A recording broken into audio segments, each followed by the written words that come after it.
Have you ever felt? Are you listening? Damn. All right, we're going to do another fly. As you can see, we've got kind of a funky vise. This is the Stonfo Transformer vise. This is the tube fly attachment for the vise, but has other heads. And the reason I have this head in here is because a lot of times when people see a tube vise or a tube fly, they think, well, I don't have the attachment for that. I don't have the proper equipment, yada, yada, yada.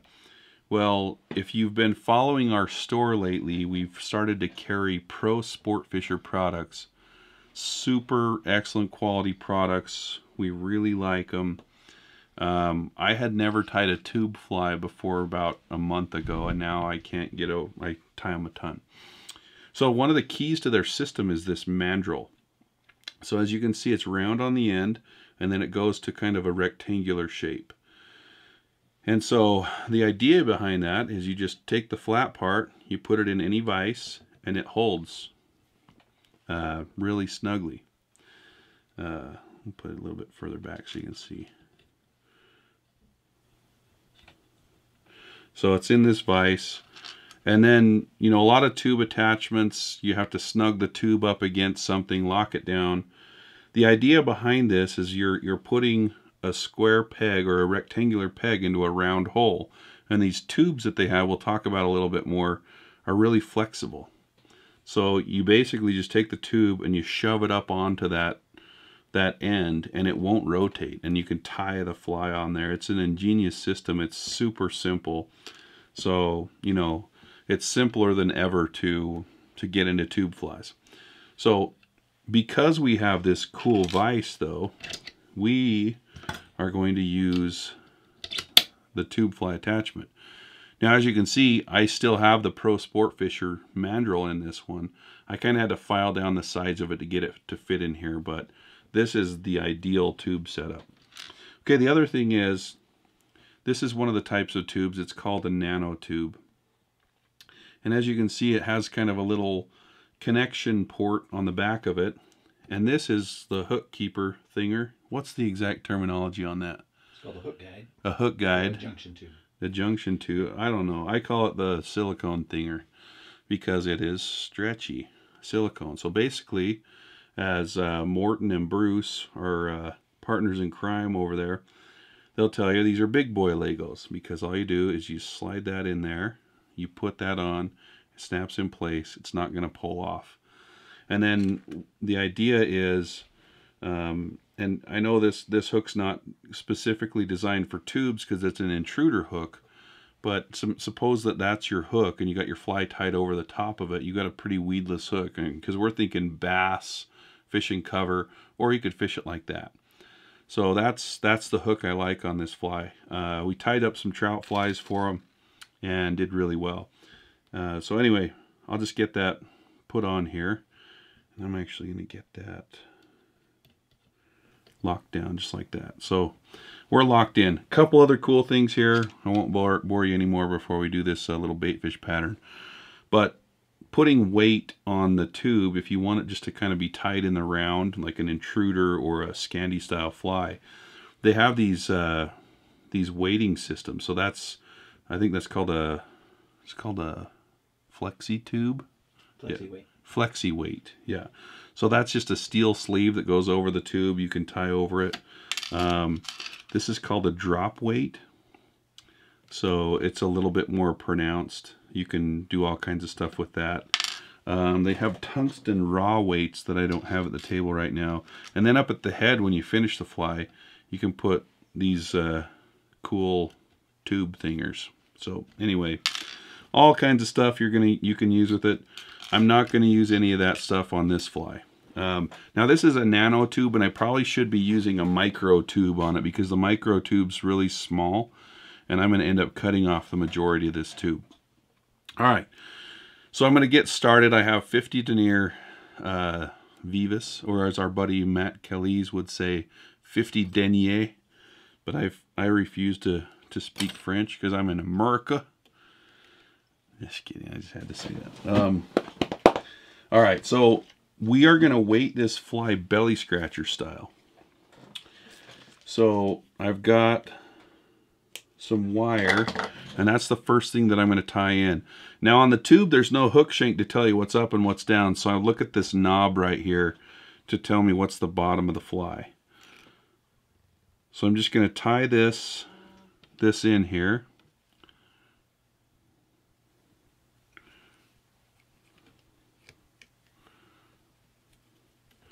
And fold it over.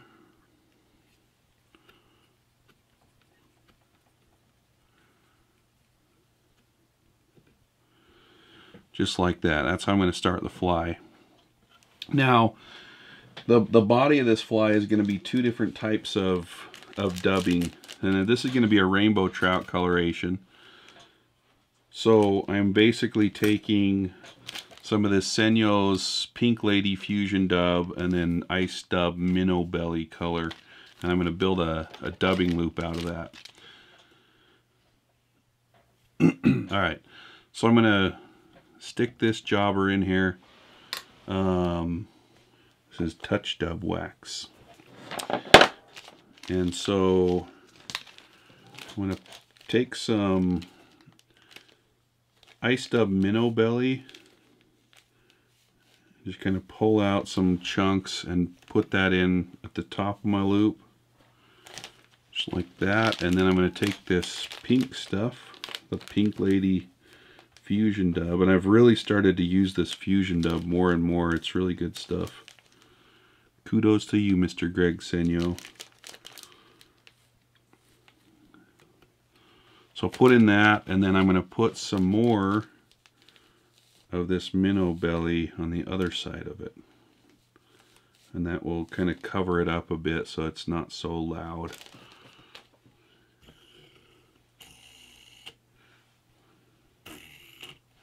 Alright, so I've got it twisted up. Alright, so got a dubbing brush tool thinger, got Velcro on one side, the gun cleaner on the other. You can use the Stonfo brush and comb tool that Curtis conveniently lost. And I'm just going to kind of pick that all out. You could also kind of do the Jerry French method where you take a bodkin and you kind of stick it in your loop and pick it out. Whatever your preferred method is, it's fine. It all works. Okay, so now when you start to wrap this, I like to kind of preen all these fibers to one side. Alright, so I'm just going to wrap this forward, preening back every few strokes, building up somewhat of an underbody.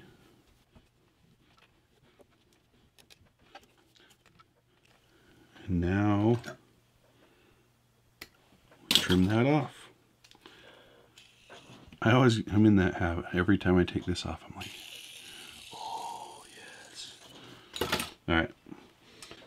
So, now I'm just going to kind of get mean with it and brush it out both ways.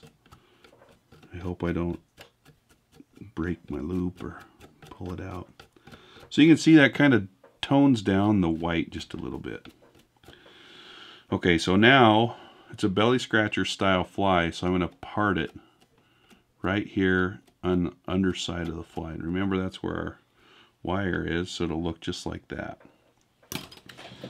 So I'm going to take a 4.6 millimeter bead. It really doesn't matter what color you put in there, and I'm just going to put a gold one.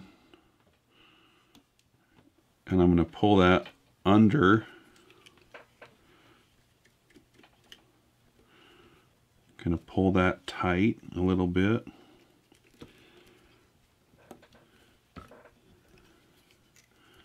And just like any other belly scratcher weighting system, we're going to double that over and tie it down. When you're using GSP, you kind of have to overcompensate your wraps because it's really slick.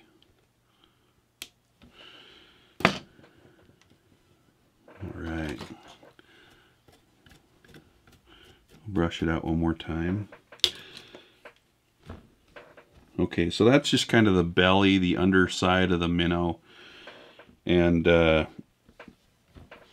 now we're going to add a little bit of rabbit. But first, I'm going to put some Ostrich Herl. This is just kind of like a pale pink color. You can do a really bright like cerise color if you want. And these little fine ostrich plumes are really good for this style of fly. So I'm just going to kind of dig in here and cut some out. And they're kind of uneven, but that's fine. What I'm going to do, so I'm going to lay those, you know, every one of these is a little bit different, but I'm just going to kind of put them right over the top like this. So I'll get that tied down and trim it off.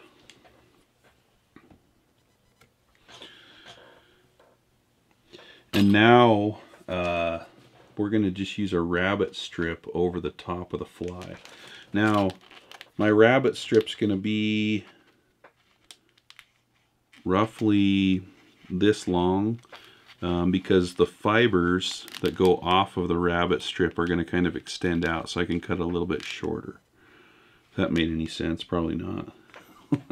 I get rambling. Alright, so I'm going to trim that up. This is a brown barred olive. You can just use plain olive, black olive. Frankly, this is what was at Curtis's desk. So I'm going to take this and trim the point to, or trim the tip of it to a point. In future videos, you're going to see us using some opossum that we got from Pro Sportfisher. That's really awesome stuff. Would you say it's awesome possum? Oh, dad joke, Curtis. Great job. For you YouTube viewers, we are live streaming this on Facebook, so we're that's why it's a little bit different format. Maybe we're acting differently. All right, so I'm going to put that right on the top there and see how that just kind of drapes the top of the fly.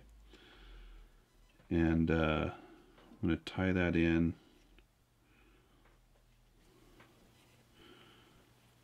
Just like that. Okay, so a lot of times when you're tying tube flies with the tie-in points and making sure everything's super clean really matters a lot, but the minnow, or the head of this fly is just going to be Bruiser blend. So we're going to use Bruiser blend over the top in brown olive, and then Bruiser blend junior on the bottom in white. So got some Bruiser blend. We're going to stack it just a little bit. And then I'm going to tie it in maybe a little bit further back so that there's more coming out of the front of the fly. Now with the tube here, when I tie this Bruiser blend in, if it just sits right on the top of the tube, it's not going to cover up the sides of the fly. So I'm going to take my thumbnail and just kind of roll it back and forth. So now that we're covered on the sides, and all we have to do is put it on the bottom. And that's crooked. I didn't follow the procedure of the exact bottom. All right, now we're fixed. Here's the white Bruiser blend junior. All right, so this one I'm going to tie in just barely on the tips.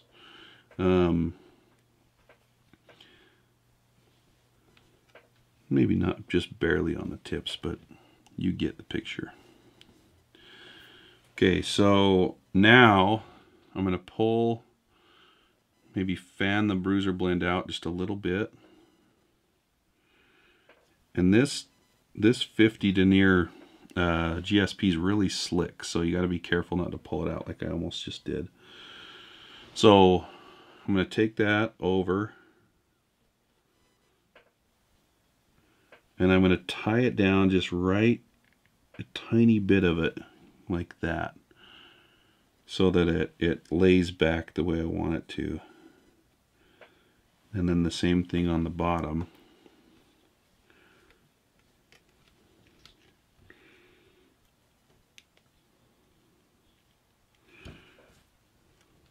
So there you've got it. That's kind of the minnow form.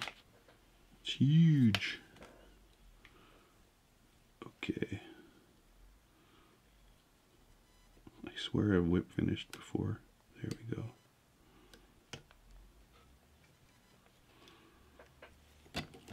Who cares? We're gonna burn that anyway. Freak. Okay. So we've got her trimmed up. Now we're gonna brush it out just a little bit, and don't get too crazy with it yet, because we're gonna glue some eyes on the head here.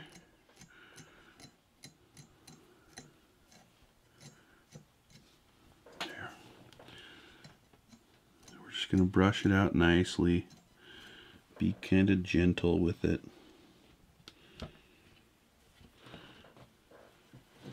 And now we're going to color it up a little bit. So I'm going to take an olive Chartpak marker. I'm just going to kind of make a strip down the middle of the back. Blend that in. Kind of darken that up. And if you want a juvenile rainbow, you can leave a lot of the detail out of it. Okay, now just to get a little techie, we're going to add some black spots in here. Do it on the other side.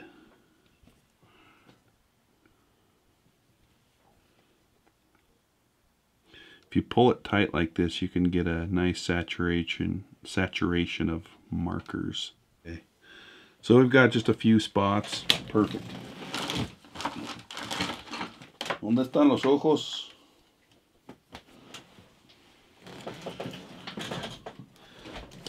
Okay, now we're going to put on some eyes. These are 7/32 super pearl eyes. Somewhat translucent, so they take on the color of whatever you stick them on to. I've got my tear mender. I always test it on my finger to make sure it's flowing, that it's not gummed up. And I'm just going to put a little bit on the head here. Stick that eye on. And then because of how tapered this is, the cool thing about this tube is I can squish these eyes on kind of at the very front, and when they set up, they're kind of at an angle back, so it's hard to see, but kind of like that, just a slight little angle. I kind of like. All right, so there's one last step, and you got to cut the tube and burn it. So basically, what I'm going to do is I'm going to take this off and I'm going to put it on a hard surface, and then I'm just going to take a razor blade. And I'm going to cut this off right about here. So real close to the eyes. So I'm going to take that. Okay, so then I'm going to kind of get it ready to put back on there. But what I'm going to do is I'm going to start the flame. And with the blue part of the flame, I'm just going to touch that on just right above the fly. And it will melt down, kind of mushroom down.